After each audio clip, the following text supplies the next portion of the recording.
भारत में वंशवादी राजनीति की बात होती है तो उसके ब्रांड एम्बेसडर के रूप में विरोधी राहुल गांधी का चेहरा आगे रख देते हैं। राहुल गांधी ने भी 2008 में जिम कॉर्बेट में छात्रों से बात करते हुए ये कहा था कि मैं अगर अपने परिवार से नहीं आता तो यहां नहीं होता।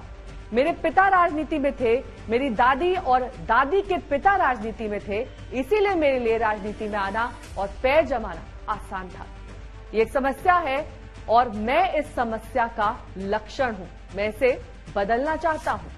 राहुल वंशवादी राजनीति को तो नहीं बदल पाए, लेकिन कांग्रेस के युवराज के रूप में उन्होंने एक लंबा सियासी सफर तय कर लिया है। 1977 की बात है, चुनाव आया।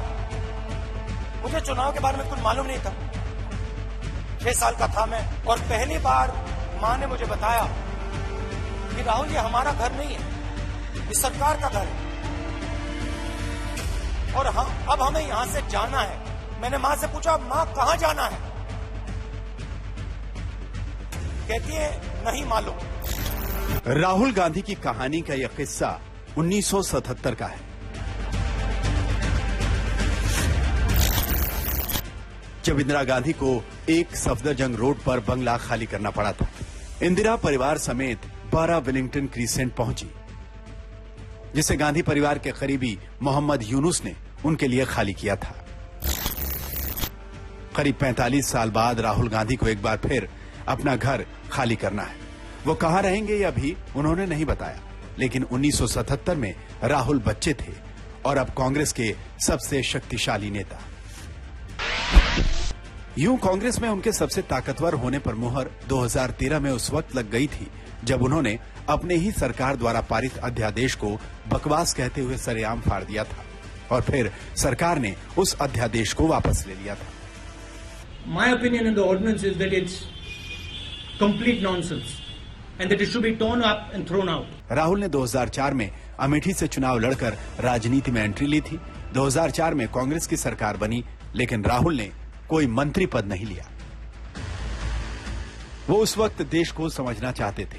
कभी दलितों के घर रात गुजारना, कभी मनरेगा मजदूरों के साथ मिट्टी डालना, कभी मुंबई की लोकल ट्रेन में सफर करते हुए वो दिखाई दिए।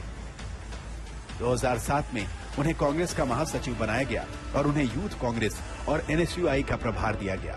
तो राहुल ने यूथ कांग्रेस में बड़े बदलाव किए। पूरे देश भर में यूथ कांग्रेस संगठन के चुनाव हुए। कई कार्यकर्ताओं को आरटीआई की ट्रेनिंग दी गई।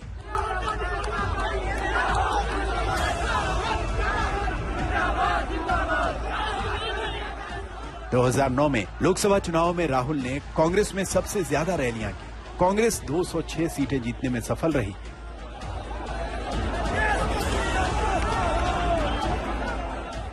तो कांग्रेस कार्यकर्ताओं ने राहुल को युवराज की उपाधि दे दी। उस वक्त लगा कि राहुल कोई अहम मंत्रालय लेंगे, लेकिन ऐसा नहीं हुआ।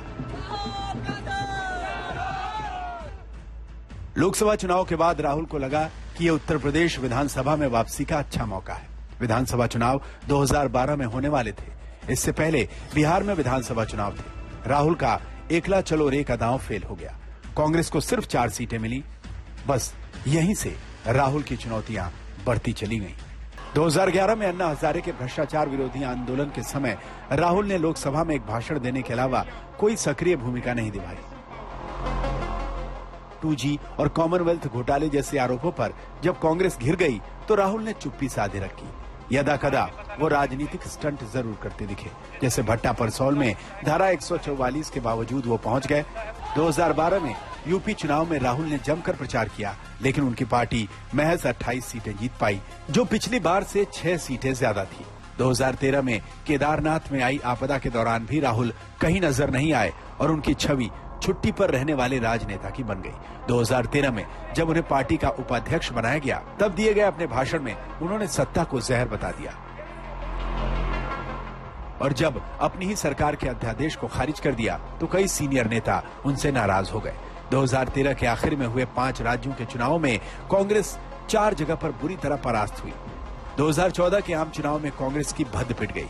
पार्टी को सिर्फ 44 सीटें मिली।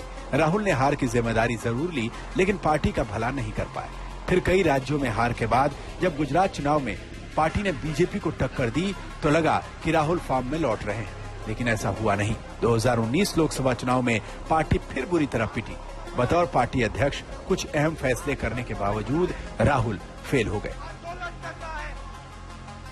इस बीच चुनावी हार के बीच राहुल की नेतृत्व क्षमता पर सवाल उठते रहे, क्योंकि ज्योतिरादित्य सिंधिया से लेकर जितिन प्रसाद, सुष्मिता देव, अशोक तंवर, अदिति सिंह, ललितेश त्रिपाठी, कैप्टन अमरिंदर सिंह, इमरान मसूद, प्रियंका चतुर्वेदी, गुलाम नबी आजाद जैसे नेता पार्टी छोड़ गए। और राहुल को लेकर हिमंता बिस्वा शर्मा ने तो पार्टी छोड़ने के बाद 2016 में यहां तक कह दिया कि राहुल गांधी नेताओं से बात करने के बजाय अपने कुत्तों के साथ खेलना ज्यादा पसंद करते हैं। राहुल कांग्रेस के हीरो हैं, लेकिन उनकी राजनीतिक फिल्म का सबसे कमजोर पक्ष ये है कि वो डायरेक्टर्स एक्टर नहीं है। वो अक्सर अपने मन की सुनते हैं। कई बार उनके डायलॉग जज्बातों से भरे होते हैं, जिससे सियासी नफे नुकसान का आकलन नहीं होता, और कई बार तो विपक्ष के जाल में उलझ जाते हैं और उनकी ही पिच पर खेलने लगते हैं। भगवान शिव के अनन्य भक्त श्री राहुल गांधी अगर सोमनाथ जी के दर्शन करने जाएं तो उस पर भी भाजपा को ऐतराज है।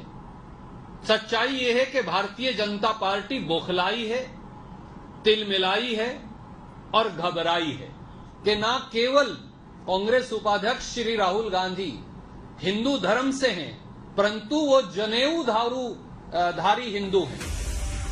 ऐसा नहीं है कि राहुल गांधी हालात को समझ नहीं रहे। भारत जोड़ो यात्रा के जरिए उन्होंने न केवल अपनी छवि बदलने की कोशिश की, बल्कि कांग्रेस कार्यकर्ताओं में भी ऊर्जा फूंकने की कोशिश की। लेकिन वो जिस दौर में सियासत कर रहे हैं, वो दौर सोशल मीडिया के बेहतर इस्तेमाल, परसेप्शन बनाने बिगाड़ने, हद से ज्यादा मेहनत और कड़े फैसलों का है। राहुल की दिक्कत यह है कि इन चारों मोर्चों पर उनका मुकाबला नरेंद्र मोदी की टीम से है।